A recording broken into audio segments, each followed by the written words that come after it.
Mak, tu saudara mama tu Syarifah. Syarifah Syairah tu. Oh ya. Syairah yang pelakon. Iya. Gaya. Syarifah sini kau. Sorry Mama yang order ni. Cuba. Kita akan bersambung juga. Ada sambung kat bawah. Cantik. Macam mana nak gambar ni? Nanti saya bagi. One, two, Comelnya si Bella ni. one, Terima kasih, Kak. two. Kak, mama dengan kau. Benda. Nampak kau macam kau kena pergi check up lah. Kenapa? Baru tahu nakal saya. Tahu. Terkejar. Kau tunggulah. Lagi 5 tahun tengok dia jalan macam ni. Kalau macam tu lah kami pas-pas. Lepas dia stress, I smash dia balik. Sebab tu tengok Bella aku. Saya lupa ni 3 orang ni bully dia.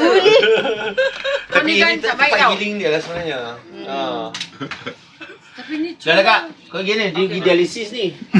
Tak ada. Masa kena bohong aja. Nama tipah tu tipu. Ya Allah, Bella pun percaya korang ni. Apa dia esok kan kak aku kena balik kak. Dia selalu cakap kena balik. Tadi saya cakap orang tak ada gigi. Kutuk Polident, lala gigi saya yang hilang. Dia tak pakai Polident ni. Tak lama mata dia pula rabun.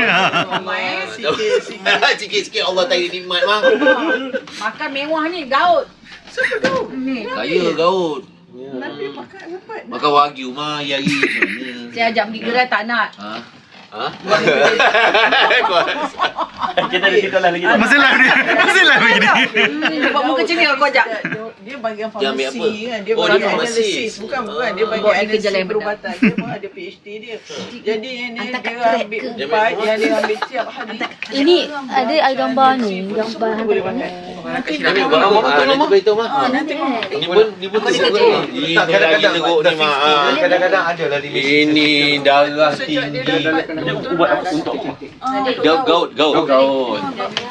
Yang buat